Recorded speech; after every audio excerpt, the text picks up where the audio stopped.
गांव के किनारे बसा एक छोटा सा घर। हर रोज सूरज की पहली किरण उस घर के आंगन को छूती और जैसे सारा माहौल एक नई ताजगी से भर जाता। उसी घर में रहती थी निशा, एक साधारण और समझदार महिला जो अपने कर्तव्यों को निभाने में कोई कसर नहीं छोड़ती। निशा की शादी हुए कुछ ही साल हुए थे। उसका पति राजेश शहर में नौकरी करता था और महीने में सिर्फ एक दो बार घर आ पाता। निशा की जिंदगी में हर दिन व्यस्तता थी, लेकिन सुकून भी। घर के दूसरे सदस्य, खासकर उसका देवर अर्जुन, उससे बहुत लगाव रखते थे।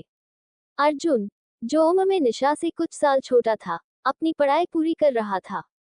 वह हर वक्त चहकता और हंसमुख रहता, पर उसके दिल में कुछ ऐसा था जो उसने कभी किसी से नहीं कहा।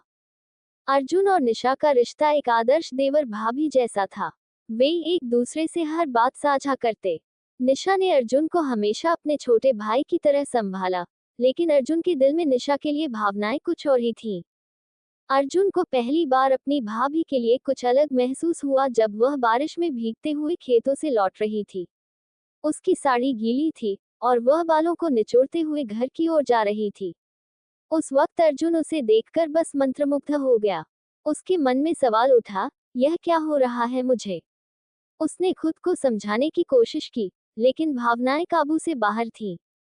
एक दिन राजेश का फोन आया कि वह इस बार छुट्टी पर नहीं आ पाएगा।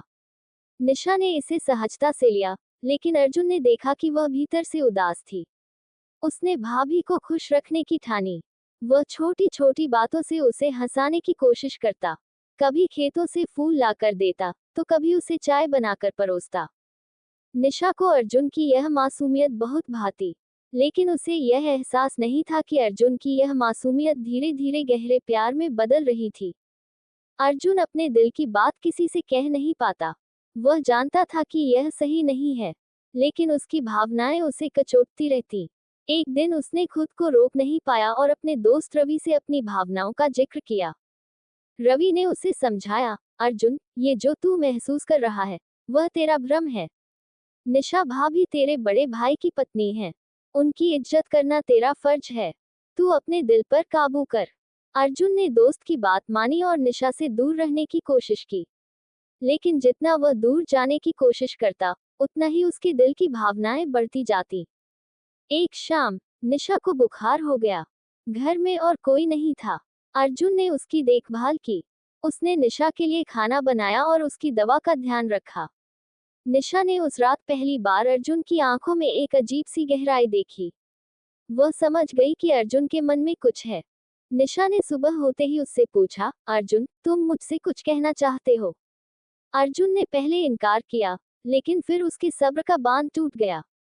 उसने कहा, भाभी, मैं जानता हूँ कि यह गलत है, लेकिन मैं आपसे कुछ छुपा नहीं सकता। मैं आपसे प्यार करता हूँ। निशा ये सुनकर स्तब्ध रह गई। उसने अर्जुन को समझाया, अर्जुन, ये भावनाएं इंसान के बस में नहीं होती, लेकिन रिश्तों की मर्यादा रखना हमारा फर्ज है। मैं तुम्हारी भाभी हूँ और हमेशा रहूंगी। तुम्हारे ये जज्बात गलत नहीं हैं, लेकिन हमें इन्हें संभालना होगा। अर्जुन ने निशा की बात समझी। उसने अपने प्यार को दिल में ही दफन कर दिया और खुद को पढ़ाई में व्यस्त कर लिया। निशा ने उसे कभी यह एहसास नहीं होने दिया कि उसने कोई गलती की है। उसने हमेशा उसकी भावनाओं का सम्मान किया। वक्त बीतता गया। अर्जुन ने पढ़ाई पूरी की और एक दिन शहर चला गया। निशा के दिल में अर्जुन के लिए सम्मान और स्नेह हमेशा बना रहा, लेकिन उनका रिश्ता वही रहा जो होना चाहिए था।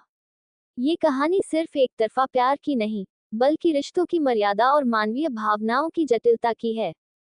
इस रिश्ते में प्यार था, पर जिम्मेदारी भी, और यही इस कहानी को खूबसूरत और दिल को छू लेने वाली बनाती है।